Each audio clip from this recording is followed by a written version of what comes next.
नमस्कार दोस्तों। 20 फरवरी के दिन एक लड़का जो बेहद ही डरा सहमा रहता है, वो अपने घर से बाहर आता है तो क्या देखता है कि जो द्वार होता है वहां पे उसके जो अंकल हैं और जो पापा हैं वो कहीं जाने का प्लान कर रहे होते हैं। वह देखकर वह और भी डर जाता है और पता नहीं वो कहीं छिप जाना चाहता है। तभी जो उसके परिवार वाले हैं, जो उसके अंकल हैं और उसके पापा हैं, उनकी नजर उस लड़के पे पड़ जाती है। पहले तो उसको देखकर वो आश्चर्यचकित रह जाते हैं, लेकिन बाद में उसे अपने पास बुलाते हैं। डरा सहमा लड़का उनके पास जब आता है तो उससे बोलते हैं कि तुम्हें भी हमारे साथ चलनी पड़ेगी। वो एक कार को तैयार कर रहे होते हैं बाहर जाने के लिए। लड़के को भी उस कार में बैठा लेते हैं और ये लोग बहुत ही ज्यादा टेंशन में रहते हैं। पता नहीं इनके माथे पे बहुत ज्यादा सिकन होती है। ऐसा लग रहा होता है कि जैसे उन लोगों ने कुछ मर्डर कर दिया हो या कुछ बड़े ही खतरे को अंजाम दिया हो और वो वहां से निकल जाना चाहते हैं। खैर उस अपने लड़के को उस गाड़ी में बैठाकर वो लोग तेजी से शहर की ओर आगे निकल जाते हैं। ये शहर होता है कोलकाता। कोलकाता के सड़कों पर उनकी गाड़ी ज्यादा रफ्तार से चल रही होती है।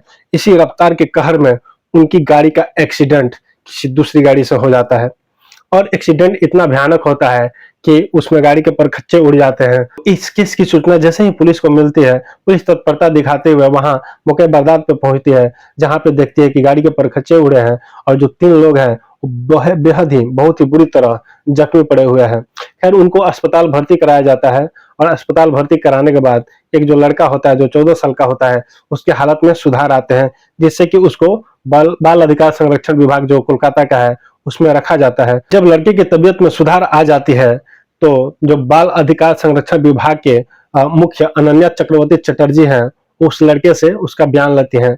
उसके बयान के अनुसार जो ये कहानी है, ये कहानी कुछ और ही है और बहुत एक भयंकर खुलासा होता है। नमस्कार दोस्तों, मैं अरुण कुमार स्वागत करता हूं आप लोग का मेरे यूट्यूब चैनल पे, जिसका नाम है एक कहानी। दोस्तों, आजकल लोन लेना और लोन लेकर काम करना एक बहुत ही बड़ा निजाम बन गया है। लोगों को इससे एक बहुत बड़ी सहायता की राशि मिल जाती है और लोग अपने बिजनेस में आगे बढ़ जाते हैं। लेकिन वहीं पे कुछ बिजनेस जो है वो बिल्कुल सफल नहीं होते हैं और जो उद्यमी है वो ऊपर से नीचे की ओर गिर जाते हैं।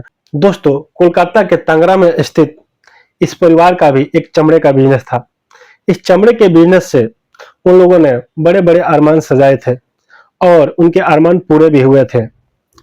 पास्ट में उनका बहुत ही अच्छा एक काल था जहां पे वो लोग बहुत ही अच्छी खुशी जिंदगी जीते थे। बहुत ही अच्छी शोहरत की उनकी जिंदगी थी, जहां पे ऐशो आराम से वो लोग रहा करते थे। उनके पास कार थी, अच्छा सा घर था और एक खुशहाल परिवार, संयुक्त परिवार, जिसमें चाचा चाची, चाचा की लड़की और भाई का एक लड़का और भाई रहा करते थे। इस परिवार में इनकी खुशियों को तब नजर लग गया जब इन लोगों ने एक बहुत बड़ी लोन की रकम ले ली। लोन की रकम लेने के बाद जब इनका बिजनेस ऊपर ग्रो नहीं कर रहा था तो लोन के देनदार इनको परेशान करने लगे। साथ ही साथ जो कंपनी के कर्मचारी हैं और जो कंपनी के लेबर हैं, उनकी भी तनख्वाह इनको टाइम से देना पड़ता था।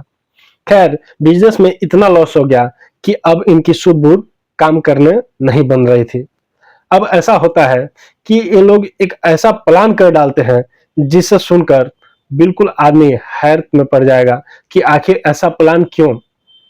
अगर आपको बिजनेस में लॉस होता है तो कुछ और भी तो रास्ते हो सकते हैं, कुछ और भी किया जा सकता है। दोस्तों, परिवार को अब यह गम सता रहा था कि इस बदहाली की स्थिति में वो कौन सा स्टेप उठाए, क्या करे जिससे कि उनको राहत मिल सके।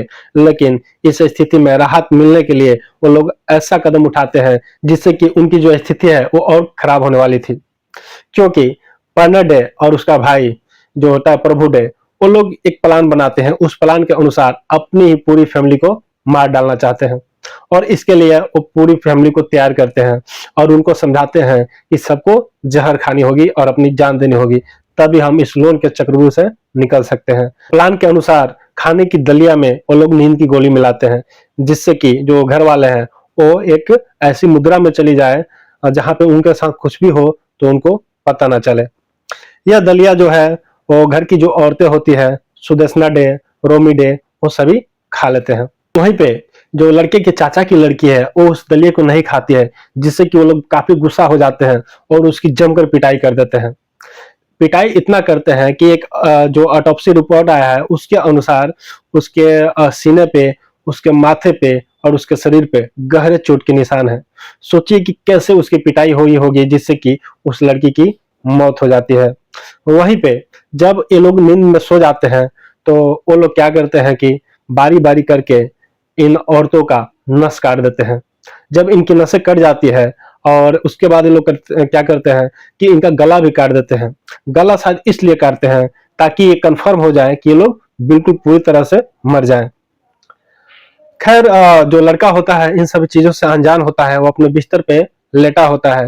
यह 14 साल का लड़का है जो कि इन सभी चीजों से अनजान है और अपने बिस्तर पे सो रहा है। तभी उसके चाचा उसके कमरे में जाते हैं और उसको मारने की भरसक प्रयास करते हैं।